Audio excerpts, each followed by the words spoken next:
When we heard that there was going to be a civic town hall going on, Michelle and I decided we were going to crash.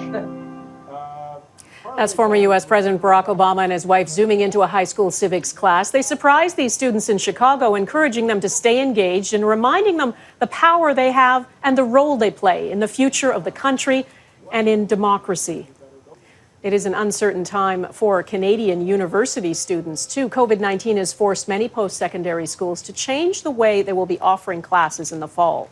Some universities have already decided they'll move entirely online, offering no campus experience at all. As Michael Couteur explains, that's prompting some students to reconsider their plans for September. These days, Charles Wolfe spends more time doing yard work than school work. The second-year McGill student is back home in Ottawa and isn't sure he wants to do his online semester from here. I can't really focus at home. I went to boarding school before, so coming home is kind of like, it's always a holiday. So I don't do work here, so it's so hard to do work here. And it's not like I can go to the Ottawa library and do work there, because that's also closed. McGill is one of several post-secondary institutions moving most fall courses to remote platforms. The University of British Columbia is moving larger classes into virtual classrooms, with a select number being offered in person, but still respecting physical distancing.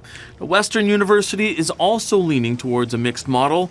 President Alan Shepard admits striking the right balance hasn't been easy. There's no pandemic playbook for universities.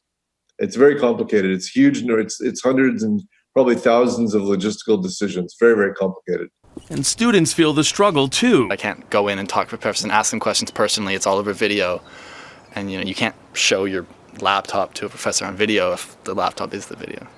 Now imagine if you're in medicine or another hands-on program. Replacing that practical experience is practically impossible. Cost is another consideration, with many students saying tuition hasn't decreased. Now, according to a recent survey for the Canadian Association of University Teachers and the Canadian Federation of Students, 30% of returning and new students might change their plans about enrolling at a post-secondary institution this fall.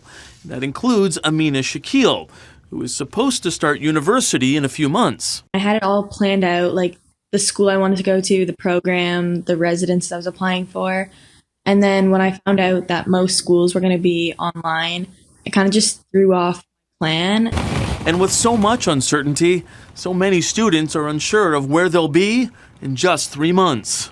Michael Couteur, Global News, Ottawa.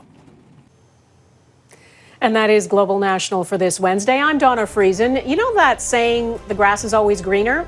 Well, these goats tried to prove it. They broke through their fence and made a run for it through a San Jose, California neighborhood. They weren't kidding around. Some stopped for a snack on some local delicacies before they were wrangled back to their pen. The new series that goes inside the COVID-19 pandemic, from the front lines to the everyday heroes helping us cope with the unprecedented change. Coronavirus, the new reality. A Global News special, Sundays at 7 on Global.